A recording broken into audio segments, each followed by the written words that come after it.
I'm going to just order that you start your 30-day sentence, and then I'll give you parole for the balance of the year. So, Missy, can you have a deputy go ahead and take her in? I'm not funny doing it. Hey, I'm Yep. here. All right, I'm thank not you. doing it. All right, take her into custody, please. Before this courtroom hearing even begins, the tension is already high, because what you're about to watch is a perfect example of how quickly things can spiral in court when credibility starts to collapse. In front of Judge Webster, a defendant is facing a sentence that has technically already been decided. 30 days in jail followed by parole supervision for the rest of the year. On paper, that might sound straightforward. But inside a courtroom, sentencing is rarely that simple. Judges sometimes allow limited flexibility, especially when someone claims they need time to arrange childcare, protect a job, or manage family responsibilities. But here's the critical detail most people don't realize. That flexibility depends almost entirely on trust. When defendants return to court after being given extra time, judges look very closely at whether promises were kept. Did the person secure stable employment? Did they follow probation instructions? Did they show the court they were taking the situation seriously? And in this case, Judge Webster is about to examine all of that. What begins as a routine sentencing discussion quickly turns into something far more dramatic. The defendant tries to explain her changing job situation, her childcare problems, and her efforts to turn her life around. But as the judge begins digging into the record, a much larger pattern starts to appear: past convictions, pending cases, and broken promises. And just when it seems like the conversation might still lead to some kind of compromise, one unexpected moment changes everything. Because in a courtroom, how you respond to a judge's order can matter just as much as the charges themselves. So the real question becomes, was this a genuine attempt to rebuild a life, or another delay that finally pushed the court too far? Watch closely, because the next few minutes reveal how credibility, accountability, and courtroom authority collide in real time. Stewart there at the Greenland County Courthouse. She is. All right, let's take her up next. Miss Stewart, if you'll come up closer to the screen, please. We're on the record in 2023 TR 381, State of Kansas versus Rebecca Ann Stewart. Paul E. Dean for the state, Richard Paul for the defendant, who also appears in person. And Mr. Paul, what announcements do you have on her? Judge, you set this. We pled her, and then you ordered her jail time. And she was supposed to be bringing her work schedule in today to schedule her time. Has she done that? Ma'am, I just started working. They told me that the days that I could get off is on Thursdays and Fridays. But I have to go to orientation tomorrow. What So do you mean you just started working? Well, I ended up getting a different job, and I just started working. Well, when you were here March 29, 24, you needed some time to get your work schedule figured out before you started your sentence. You were supposed to serve 30 days. So we set it over for today, and you had just left a job at Sonic the week previously, and you were interviewing at a different Sonic. So did you start the job at Sonic? I was working at Sonic, but it didn't work out. I had an interview at a nursing home, but with my background, I couldn't do that. But I'm starting to work at McDonald's. I gave you a number to call immediately after court for probation. Did you do that? Yes. I'm sorry? Yes, I did call. Did you tell probation that you didn't start your job? I did start my job. I did. I was working. But then you left that job. We had a disagreement, and I went and I was looking for another job right away, and I found one. Did you tell probation all of that?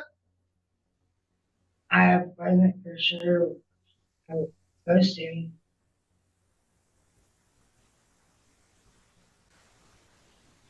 All right, well, let's just start your sentence at this time. I can't, ma'am, can I please just do like weekends, please? Because I don't have a babysitter. This is one of those pivotal courtroom moments where you can actually see the negotiation window starting to close.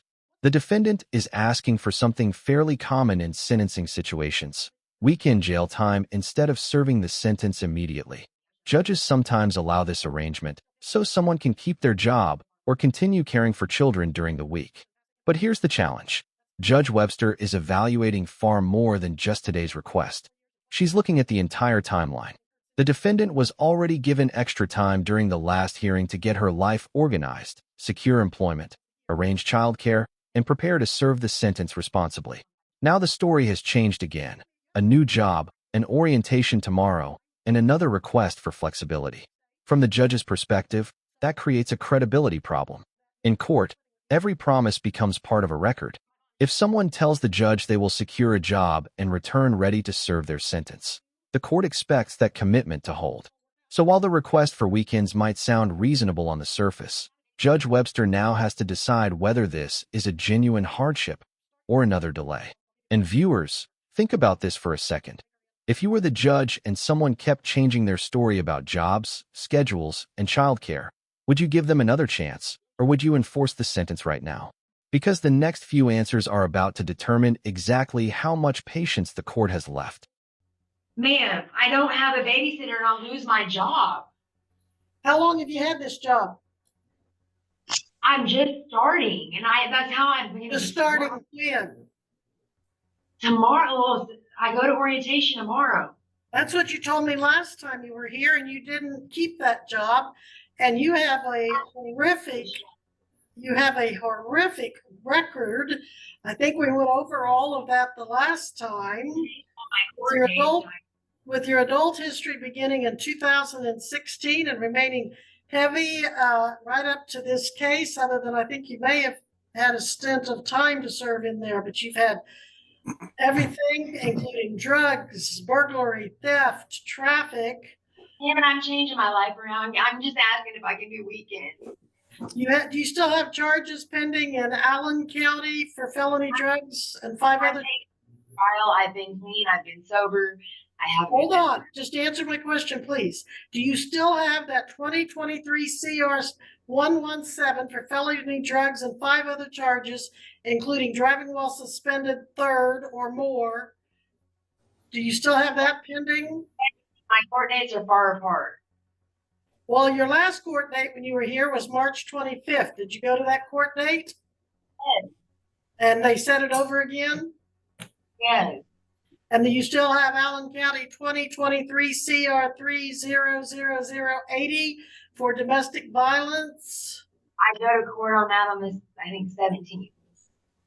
And do you still have Allen County 2023 CR 300018 for possession of stolen property?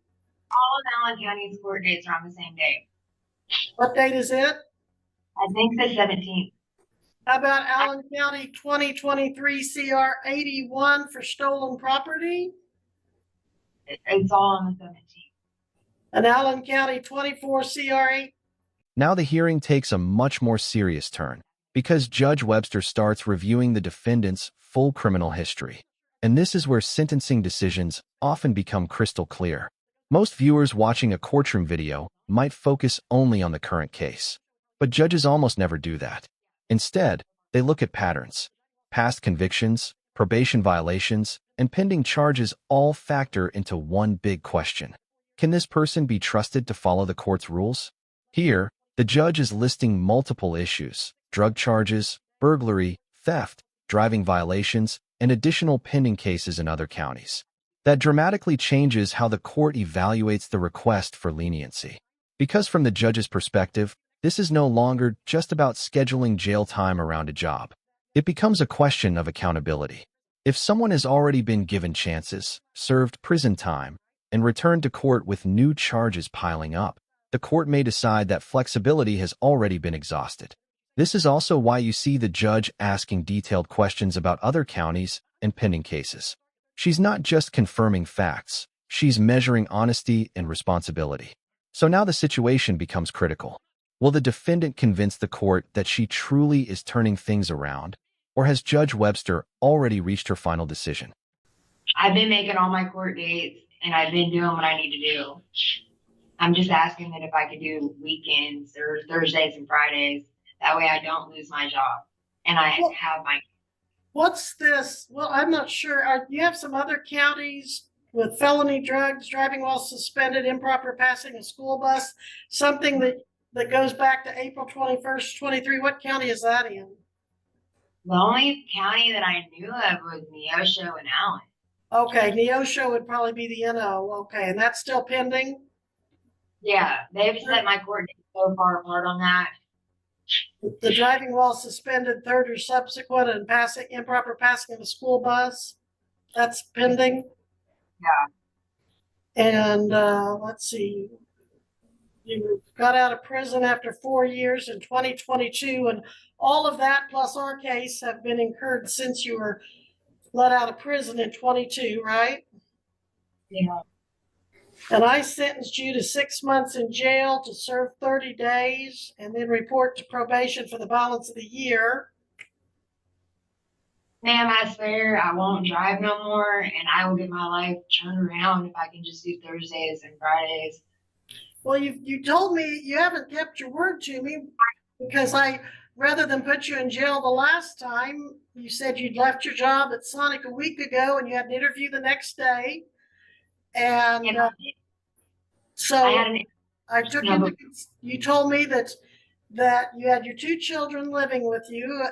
Who did they live with while you were in prison? my mom and she has lung cancer. Yeah, that's what you told me last time. And you said she's not able to watch them, right? Well, I've given you since March 29th to get this all worked out, and you've changed jobs. You apparently haven't gotten a babysitter because you say you need weekends. I have a babysitter on Thursdays and Fridays. I'm going to just order that you start your 30-day sentence, and then I'll give you parole for the balance of the year. So, Missy, can you have a deputy go ahead and take her in? I'm not fucking doing it. Hey, I'm Yeah. here. All right. I'm thank not you. doing it. All right, take her into custody, please. Hey.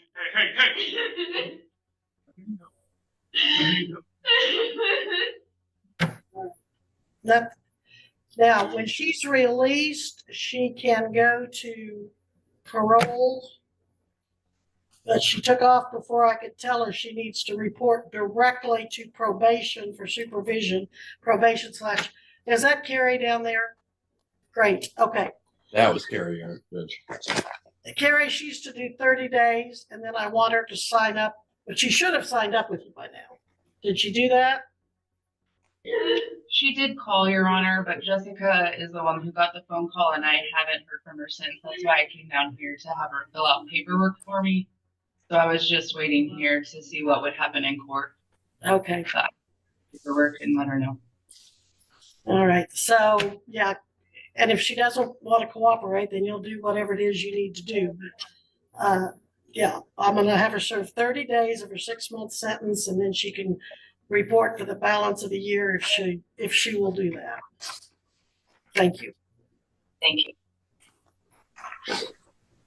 you. And for the record, that was Carrie Seeley with Court Services. Okay. I'm looking forward to it.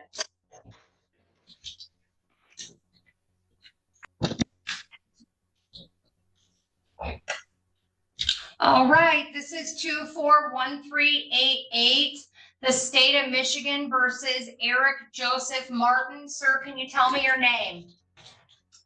Oh, not the Roman Sophisticated Trust, if that's what you're wondering. Okay, are you going to tell me your name or not, Mr. Martin? Well, I just want to make it clear, I'm not the legal fiction corporate entity defendant. Okay. All right. Sir, if you require accommodations to use the court because of disabilities, or If you require a foreign language interpreter to help you fully participate in court proceedings, please let the court know immediately. You are here today on count 1, domestic violence. There's an allegation that on June 8th of 2024 in the city of Taylor at Clifford, that you did make an assault or an assault and battery upon Crystal Nicole Martin, a resident or former resident of your household, contrary to MCL 750.81 parent 2. This is a misdemeanor punishable by up to 93 days in jail and or $500. A consecutive sentence may be imposed under MCL 750.506A if the assault was committed in a place of confinement. Those are the charges against you. You've been brought to court on a misdemeanor charge, and you have the following basic rights: to plead guilty, not guilty, or to stand mute. If you stand mute, a plea of not guilty will be entered, and you may plead no contest with the permission of the court. You have the right to a trial by a jury and to have the assistance of an attorney. You have the right to an attorney appointed at public expense if you are indigent, meaning you cannot afford to pay for an attorney. If the offense requires a minimum jail sentence, this charge does not have a minimum jail sentence. The court determines that it might sentence you to jail, and the appointing authority, which is the court, would decide if you are indigent and appoint counsel if you are eligible. You may have to repay the expense of the appointed attorney, and you may contest your ability to pay the ordered fees if the court attempts to collect any costs for an attorney, and the court must then determine your ability to pay. Mr. Fanto, a court-appointed defense attorney, is present in the courtroom. It's my understanding he attempted to meet with you, and he was advised that you did not want to speak with him. Is that correct?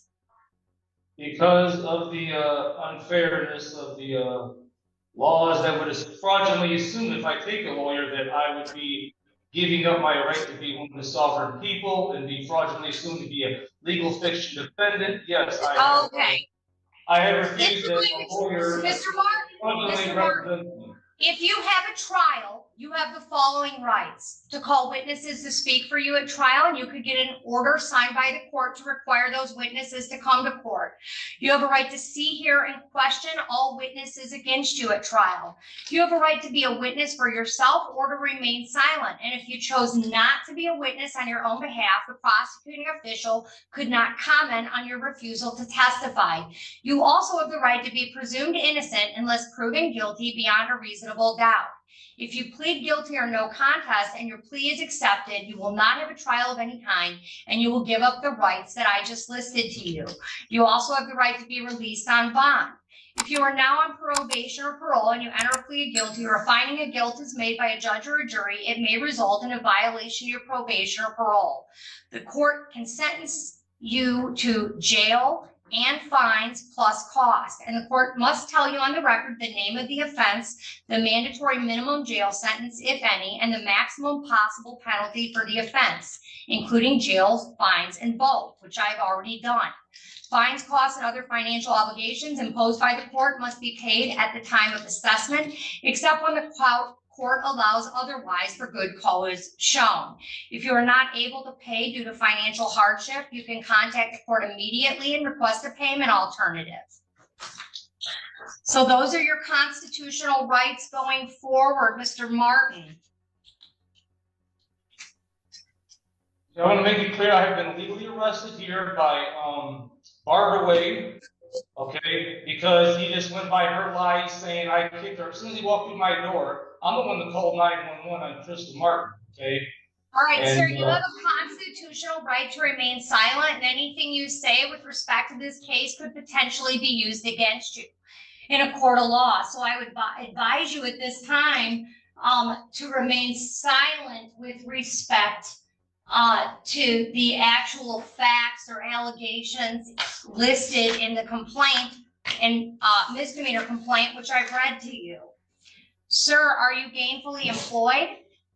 Well, I wish to finish before I answer your questions. I will answer your questions. I want to finish exercising my First Amendment right, freedom of speech, and continue what I was saying. Now Oh, again, I okay, was sir. arrested You are illegally. to appear in court as directed. I'm not going to argue with you, Mr. Martin. I understand your sovereign citizen argument. It's not the first time I've seen it or heard it.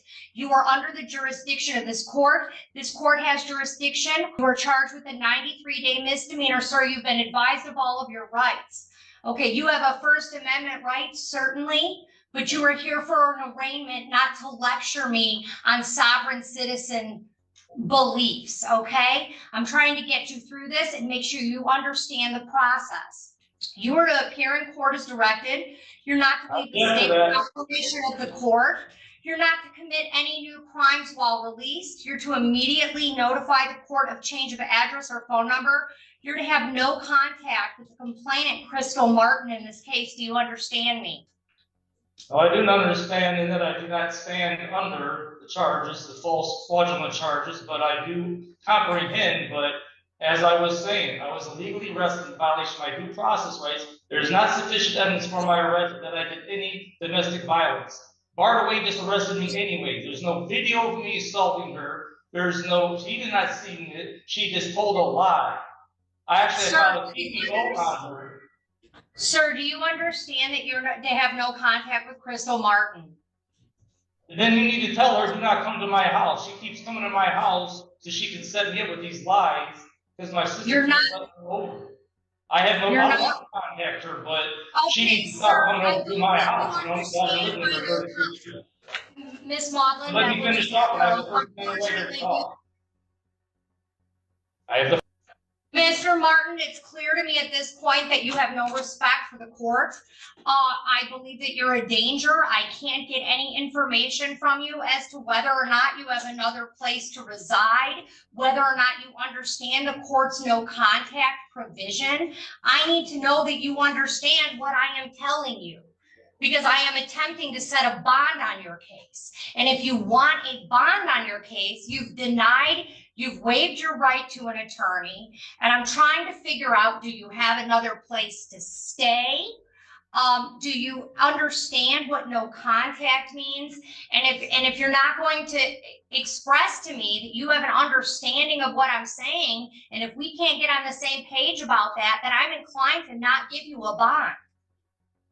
Do you understand me?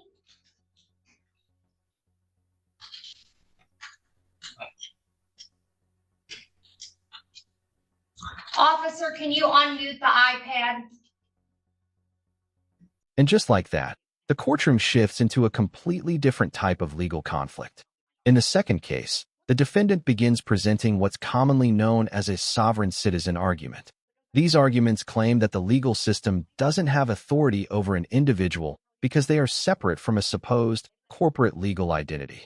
To someone unfamiliar with courtroom law, the terminology can sound complex. References to jurisdiction, legal fiction, constitutional rights, and due process. But here's the key reality. Courts across the United States have consistently rejected these arguments for decades.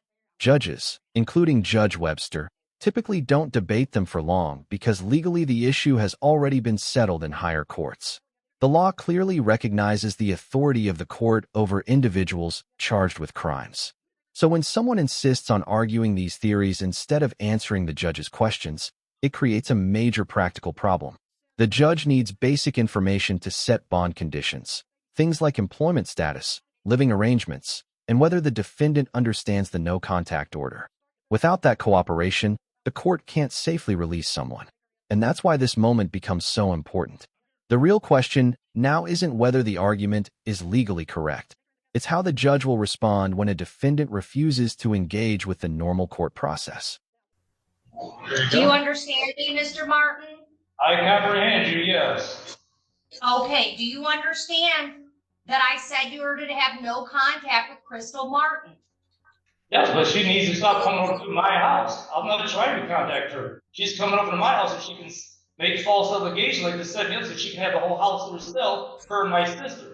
This is what the whole agenda is of her with my sister Lisa Martin. Tried this before, even though I proved to the court before the video of my sister Lisa Martin trying to set me up with lies and tries swinging at me, assaulting me. I have this on video, saying that Crystal Martin here. I have her on video swinging at me in dealing with the prior case she tried to bring against. Okay. So I have the evidence that she aggressive towards me. Mr. Martin, does Crystal Martin live at the home on Clifford Street? Yes, she comes over like for a day or two, and my sister lets her come over, and she stays there for a day or two. Yes, and then here and there. Okay, so your sister owns the home. No, she doesn't own the home thing. So my understanding is the bank really owns it. It's always been like my parents' house. But I don't even think really my parents owned it because they didn't finish paying off the mortgage or whatever. So I think technically it's the bank's house, but me and my brother and sister have been staying there for a long time. Me there for like 32 years. My parents have passed away now, so now it's like a fight with them two. They're trying to take over the whole house by coming with false allegations, by telling cops, oh, he assaulted me all the time. This is not true. It's a lie. There's insufficient evidence in violation of my due process rights. But Bardaway arrested me anyways, and this is just what she wants. So they can have the whole house to themselves. I even filed a case with Crystal Martin. All right, so you're not to have contact with Crystal Martin. You're not to return to 9 Clifford in the city of Detroit, or in the city of Taylor, I'm sorry. You're allowed. Objection in violation of my due process. You cannot deny me my right to live at my house because of an unsupported allegation by her, which is a lie at that. Like I said, the cop had no sufficient evidence. She just told a lie, and the guy didn't even Bardaway, that is, a police officer, just came to me and arrested me right off the bat. That violates my due process rights of sufficient evidence. Sir, you're allowed one visit to the premises to obtain personal belongings. You must be accompanied by a police officer. And I want Bardaway. Well, hold on, I'm gonna let you finish. I'm just gonna finish what I got to say, so you don't cut me off. And I want Bardaway arrested for his illegal arrest. I want Bardaway arrested for illegally arresting me. I want him charged for assault and battery, for illegally arresting me, and kidnapping. Okay. Because it was without my consent. Mr. Martin, if you are not allowed at the 9074 Clifford Street address, where will you be staying? I am allowed. I don't have nowhere else to live. That's my house. I'm allowed there. You ordered that illegal. That violates my due process. All right.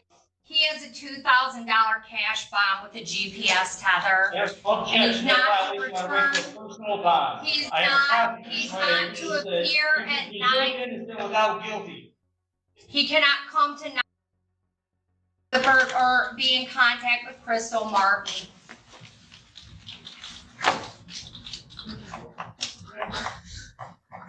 I've entered a not guilty plea on his behalf.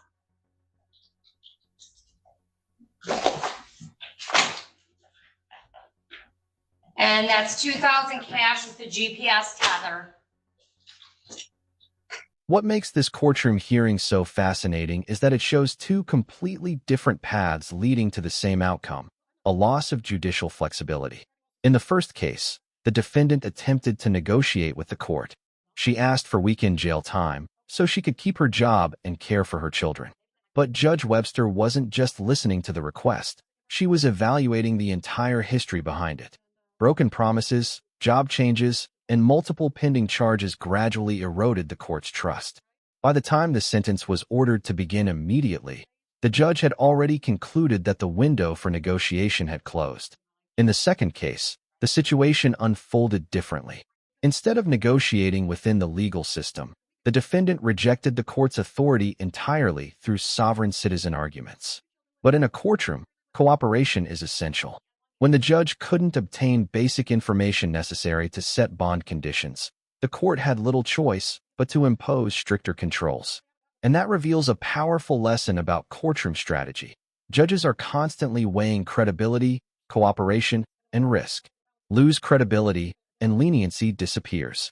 Refuse to cooperate, and the court tightens control. Now we want to hear from you. Which mistake do you think hurt the defendants more? The broken promises in the first case, or the refusal to recognize the court's authority in the second? Drop your thoughts in the comments below. And if you found this case as intense and eye-opening as we did, make sure to hit that like button, share this video with someone who loves real courtroom breakdowns, and subscribe to the channel for more unbelievable courtroom moments.